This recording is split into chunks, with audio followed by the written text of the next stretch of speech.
Hello! Welcome to Dinny Dabbles, a series where I like to talk about my thoughts and experiences on cosplay, art, and more, while doing a makeup for a character that I've never done before. And in this video, I'm going to be trialing the wonderful little Miss Wednesday Addams from the Addams family.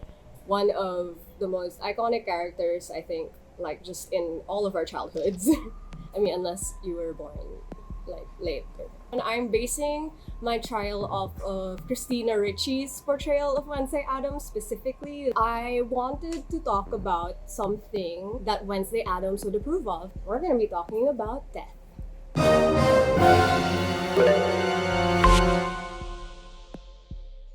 It's about my abdomen scar that I don't really hide even when I do cosplays. I love my scar.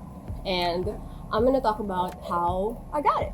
In 2013, I got really sick. So I actually had to stop cosplaying when I just started. And that's why I always say I started in 2014, like really cosplaying in 2014. I just like gave it a shot in 2013, and then 2014 was like the year that I actually like considered it as like my hobby and stuff. It was July of 2013 when it all started. I had just got home from school and my mom was like in her bed and I was just talking to her because my mom and I are like best friends, so we like to catch up after like I've had a school day and whatever. I was talking to her and then she's just looking at me and she goes, "Stop swaying, you're making me dizzy." And I was like, "What are you talking about?" And then she like grabs me by the shoulders. She goes, "You're swaying while you're talking. Stop it. I'm getting dizzy." And then I was like, I didn't even notice I was swaying, but apparently while I was talking to her, I was going like this. And I had no idea. I just brushed it off and I just thought, I had a really long day in school. I probably just tired.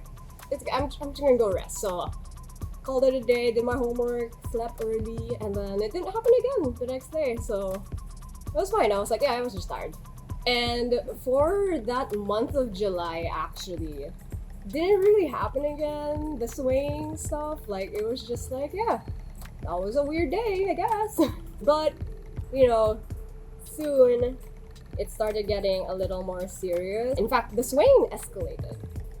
It was to the point that I couldn't stand straight. Yeah, we got one braided. I would talk to people and I would walk and stuff, and it was like I was drunk when I walked. Like when people get drunk and they kind of stumble all over the place, and then I didn't even like mean to do it. I was just walking and then all of a sudden I'd be at the wall. Like I really couldn't tell. I really felt like I was walking straight. We went to the doctor and we were like, something weird's going on. We were recommended to like a neurologist because, brain stuff. And they were like, there's probably something going on, so let's just get you like a general neurology check and then we'll see how that goes. So I went to my first neurologist, first of many. But yeah, so we went to the first neurologist and then I had like the standard testing where they like touch your finger, walk in a straight line. During this first month, like July and August, I would say, these symptoms would come in like day in and day out. Like one day I'm completely fine, and then the next day I'm like Humpty Dumpty or something. I don't know, just stumbling everywhere and not being able to walk. And so when I went to my first neurologist, he didn't see anything wrong with me. Like everything came out negative. I was just healthy young student. But as the months progressed, like I mentioned, it just started escalating even more. And what was kind of scary was that the symptoms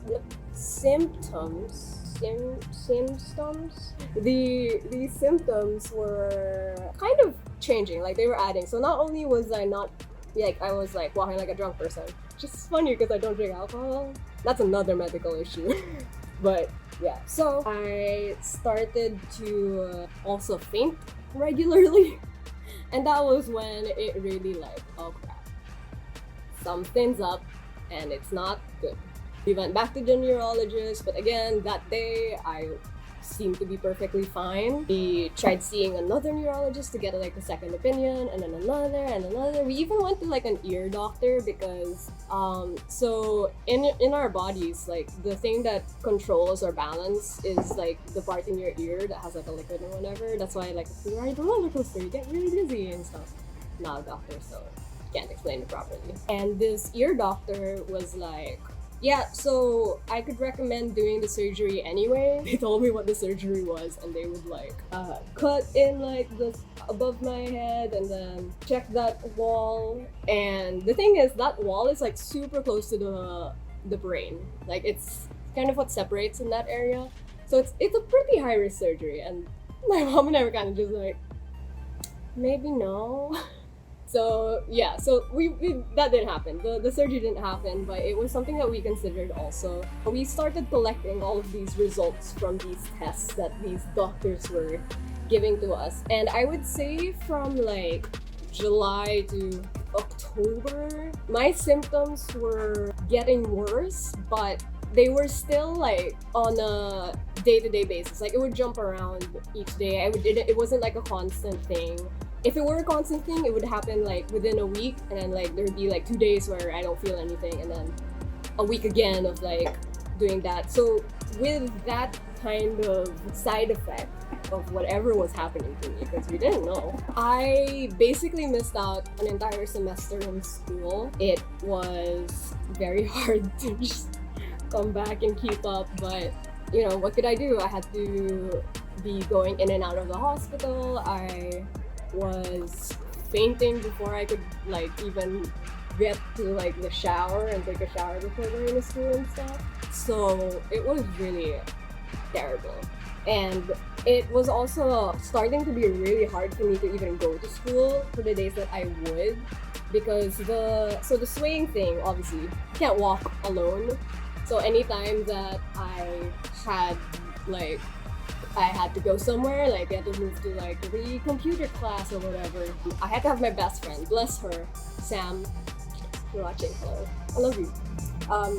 I would like hold on to her the whole time, and she'd have to like have a steady grip. She had to make sure I was not gonna fall off the stairs or like ram into a wall and stuff like that. I would have to be brought to my chair every single morning in our our high school building, because again I couldn't even carry like my own bag, because if I had like a bag on like my right side, I'm gonna fall to that side. I remember how we found out it's funny to me, but it wasn't funny to anyone else.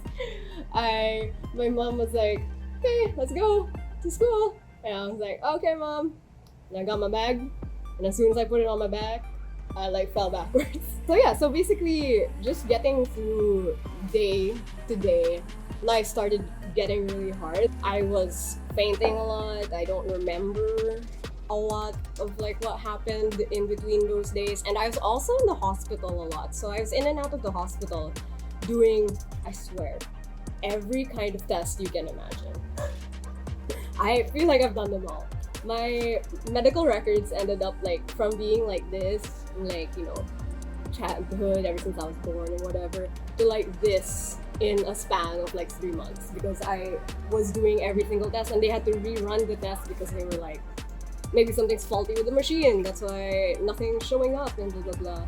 I would be having test after test after test. Like I've had countless MRIs and CT scans to see my brain, maybe like something changed or whatever. And I also had, of course, like the regular like CBCs. I did have like this terrible test. They called it like an ear test, and you think like ear test, okay, that's fine. It's not as scary as like an MRI or CT scan. I even got a spinal tap. Spinal tap was actually really ticklish.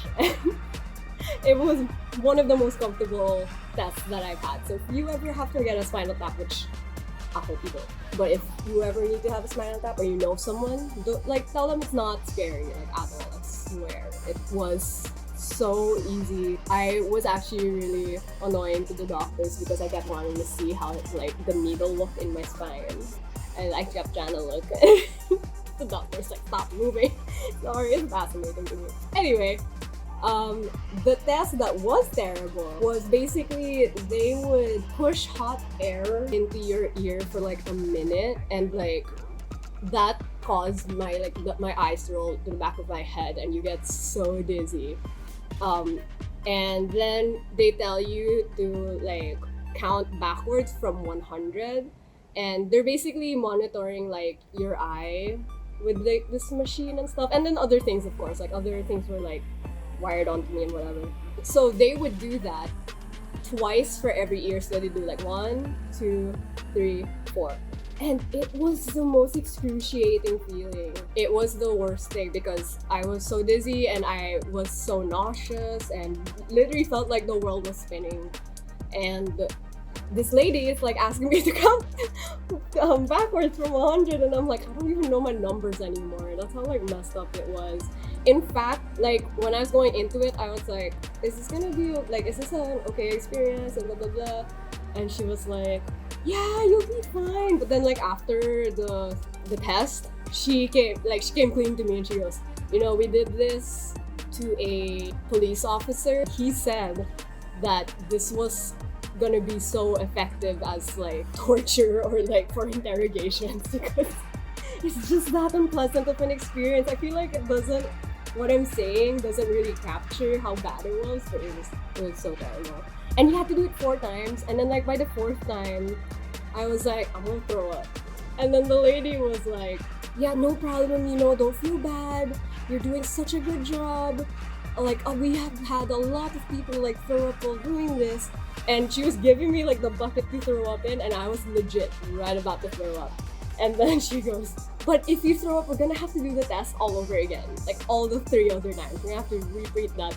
And so I was like, 29, 28. She's like, I stopped my vomit. I was like, no way am I doing this again. That was the worst test ever. And then in November, that's when it really started getting bad. We started seeing even more doctors. I think we were like at 6 neurologists already by this point. And they were like, nothing is wrong with you. There's nothing in the tests that are showing up that's even the slightest like out of place. And I was just like, oh man. And so for those months, like those 4 months, now it's November, we really just had no idea what was going on. And I can't imagine how that was like for like my mom and my brother. But my brother, we didn't really tell him. You know, I mean, he knew I was going to the hospital and stuff, but he didn't know like the severity of everything. And that we really just didn't know what's going on. By December, I was really getting worse, and I had like a particularly bad episode where I was like in and out of consciousness, I would say, the entire day. Like, I don't even remember how we got to the hospital. I remember just being in the hospital and my mom going to like our resident doctor who like we love so much, Dr. Joseph Regalado. You are the best. I love him. He saved my life. He really did. My mom was like, I'm out of options. We've done everything. I don't know who to go to. I don't know what we can do. My doctor was like, there's one person that you guys haven't seen yet who I've recommended. He like recommended back in, I would say, September. But this guy was actually in the United States for some kind of study. But he had just come in like that week or that day even. And my doctor was like, it's an urgent appointment, just go in there. We're waiting in line to see this doctor, and I remember seeing, well, when I was conscious, I remember seeing like his other patients, and he was a neurologist apparently, like for like Alzheimer's, so, which is a disease most common for senior citizens. So I was very young. Still high school. And then the secretary was just like, okay, we'll just take you down. There's someone who's in right now, so you just have to wait. So we were waiting our turn, and when we finally went in, the guy like went straight to my mom, and he was like, oh wow, you're a little young for one of my patients, but what's wrong? Let's talk about it. And my mom was just like, I'm not the patient, this one is. And he looks at me, this like baby face, tiny high schooler, and I'm just like, hey. He was shocked by that alone. Like, what the heck? Why is there a child in my... I mean, I'm sure he didn't say that, but he was very shocked at like why such a young person was even in his clinic. But you know, he went ahead anyway. He did those tests, and I did like the basic neurology tests again, and like I failed them. But we showed him all of the like the neurological tests of like the MRIs and the CT scans and everything else, and he was like, well, everything seems fine, but obviously something's wrong with you. Well, also fainting and whatever. And so he decides, you know what, give me the entire medical history. And luckily, you know, at this point we're carrying this giant book around, like, and so he looks like ever since I was born. So he sees like my other issues, and then he stopped at one, points at it, and he goes, "This is it." And then we were just like, eh. And he was pointing to a result of a CT scan that I had for my abdomen before. In 2011, I got rushed to the ER because I had acute gastritis and hyperacidity happening all at once, and they thought it was like appendicitis, and like to rule that out completely because my mom's so little that like when they tried doing an ultrasound to see my appendix, they couldn't really find it because like it was like being covered by a bunch of other things. So we did the CT scan for that, and they also saw that I had a cyst in my right ovary, and he was like, "This is it." And we were like, ovary brain, huh? So we didn't get it. But and then he was like, yeah, when is the soonest that you guys would be available to have surgery done? We need to take this thing out. And then my mom was like, wait, so they have like finals coming up, they'll be graduating, and there'll be like a ball and whatever. My mom was asking, is it okay if we have the surgery like be done in March or April so that they're done with high school at least? And this doctor like looks her dead in the eye and goes, "Do you want your child to die?" And we were both just like, well, no. I'm laughing now, but obviously it was a very, very serious moment. He explained to us that what I had was called, get ready for it, NMDA receptor encephalitis. NMDA receptor encephalitis. I used to not be able to say that. What it is, it's a very, very rare disease where it's caused by a cyst in your ovary. Specifically, it's a teratoma, which is a type of cyst in the ovary that's just very aggressive. People who are biologically female or female assigned at birth, they can get cysts in their ovary, and you know, it can be like polycystic ovarian syndrome, which I also have. Or it can be like, it's called a dermoid cyst, which is actually very common. They said it's like 1 in every 4 women have like a dermoid cyst in their ovary. And it's just a type of cyst that is a mass of cells. Usually it's like skin cells, teeth, nail, cartilage, things like that stay in the ovary because when you're like being formed in the womb, they're just like extra cells that kind of end up there, I guess. And they are typically harmless. The only thing is if they get too big, obviously the ovary is really tiny, it will be removed, but like it's usually removed in like the mid 20s to like early 30s, because that's the only time that it's gonna get that big that it's gonna cause some pain and whatever. But mine was probably just like 2 centimeters or even just a centimeter. It's just like nothing in like the dermoid cyst world. But like I mentioned, mine was not a dermoid cyst. We thought it was, but we found out that it is actually a teratoma. And a teratoma is a more aggressive version of that basically, and it has different kinds of cells. So he was saying mine had active brain cells that were basically sending information, like brain activity, all the way up to my actual brain, and my brain was just getting really confused, and that's why like I couldn't walk straight. I was in and out of consciousness. My brain didn't really know what to do, and it was kind of like shutting down. And yeah, by the way, I'm not a doctor, I'm not even a medical student. This is just how the doctors explained it to me, and that's what I'm relaying. If something, like, don't quote me. If I get something wrong, I'm sorry. And the reason why it's so deadly, and this is why I said I was talking about death, because I legit almost died from this, is that the symptoms that you can get from NMDA receptor encephalitis, which is also why it's really hard to diagnose, is it has like 4 main symptoms. Mine was actually one of the more like not so common one, but it was the movement disorder. So I couldn't walk straight and I was swaying and stuff. Like that was one of the symptoms. But again, that could be mistaken for like anything. And then another symptom, which is the most common one, which is what I think like most people would look for to even consider this condition. Although again, this condition is so rare that doctors probably didn't even think of it. Totally normal. I'm apparently the second case recorded here in my country, which is the Philippines. That symptom is the seizures, and they are like irreparable seizures. So it would be seizures that I would have for like the rest of my life. And I had like the seizure test done, and I passed that. And then the third symptom is the loss of speech. So it's just, I'll forget like how to talk, form sentences and things like that, which is scary. But the worst symptom, and which is why it can be very deadly, the symptom is the loss of memory.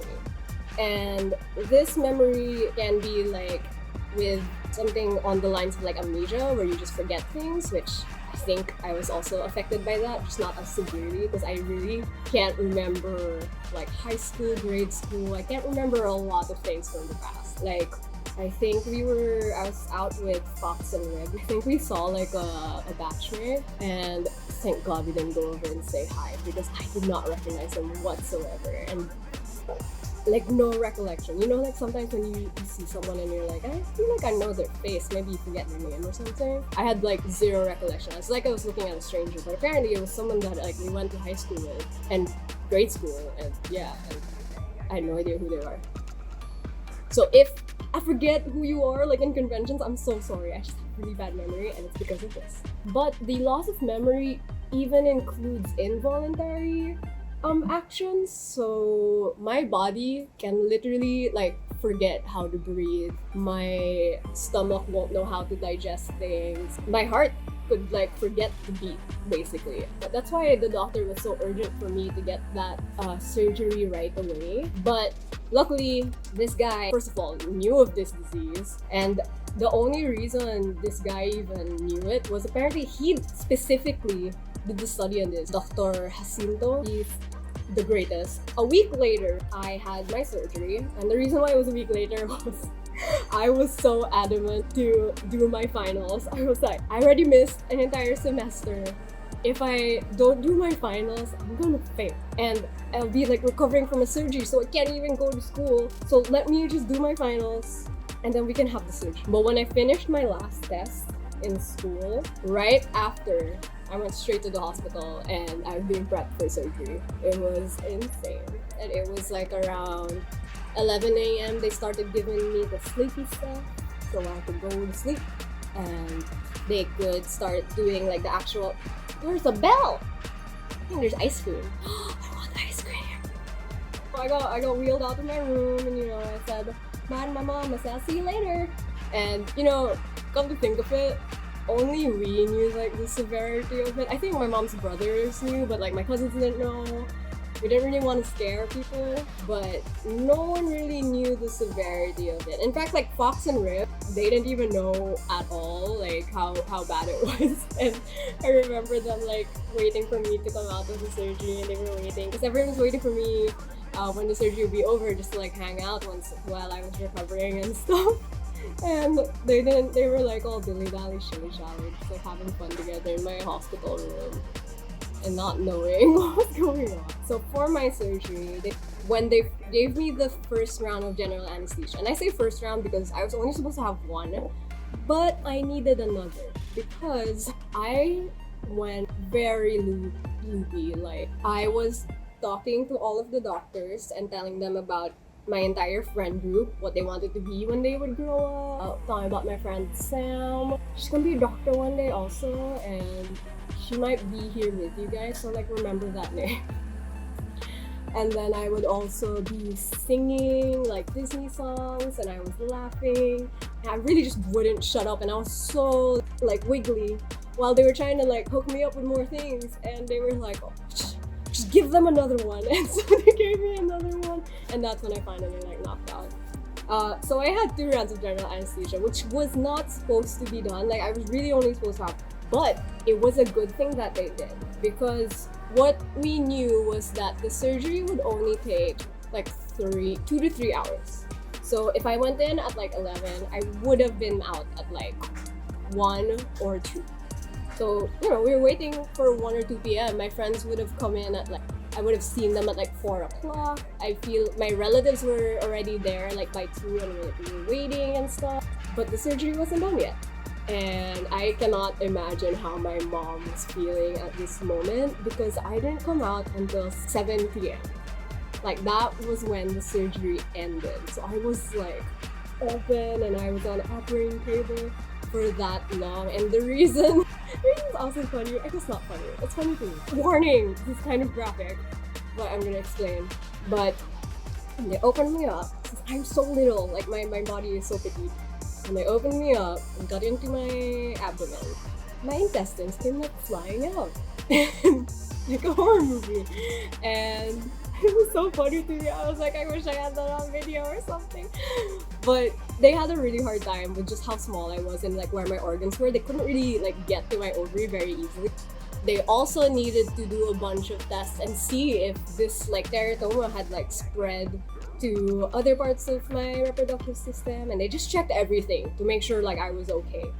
And they had to check also if like the teratoma was like cancerous and stuff like that. So luckily they found out it wasn't and stuff, and they closed me up at 7 p.m. And obviously like my mom is freaking out, and then the doctors finally like go to her and they're like, so the surgery just took a lot longer than we expected, but everything's fine. We removed it. There were brain cells inside. They're in the recovery room right now, and just wait. Usually it takes about an hour, like 30 minutes to an hour for someone to wake up from their anesthesia. So we'll bring them back as soon as they're conscious. I didn't wake up until the next day, which probably freaked my mom out even more. I'm sorry, mama. So I was in the hospital for a couple days. Luckily, I got to go home for Christmas, but I was like, you know, had like a big scar on my belly. After that, I had to recover for about 6 months. I was also still being monitored to see like if any of the symptoms came back. Like, I don't know, maybe something would happen. There could be a chance that the teratoma, if it wasn't removed properly, it would come back and stuff. My birthday of February in 2014, my doctors gave me the all clear that like, yeah, you are officially cured, you have no more symptoms, you are fine, go enjoy like the second chance in life basically. So after the surgery and once like I fully recovered, it's like magic. There's no more symptoms, no more scary weird stuff happening. And unfortunately I didn't get superpowers. I always say that it sounds like my mutant origin story. Sadly none of that happened. No superpowers. But alas, you know, I'm alive. That's all I can ask for.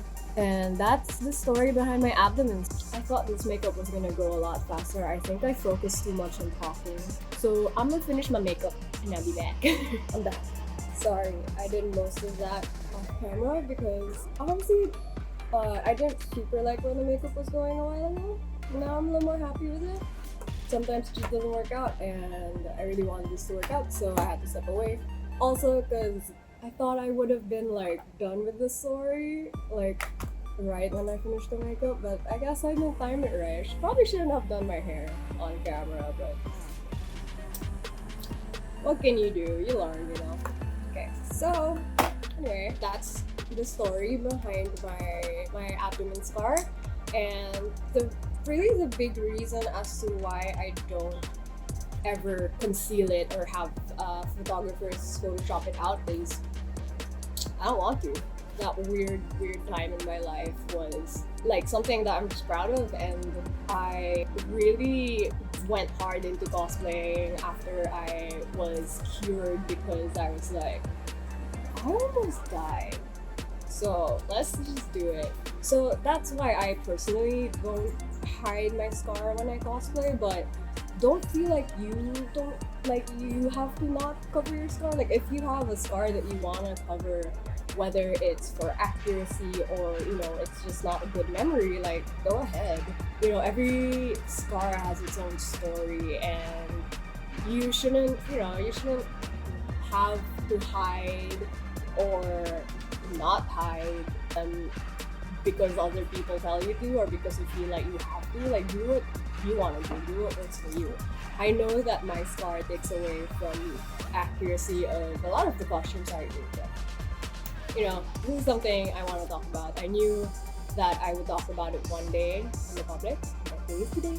How about right now? Yeah, I want it to start a conversation. I want it to, you know, be heard and stuff. So that's why I never recorded it. But anyway, thank you for joining me. This story was something that a lot of people asked for. So if you were curious about that, I hope that it, you know, satisfied your curiosity.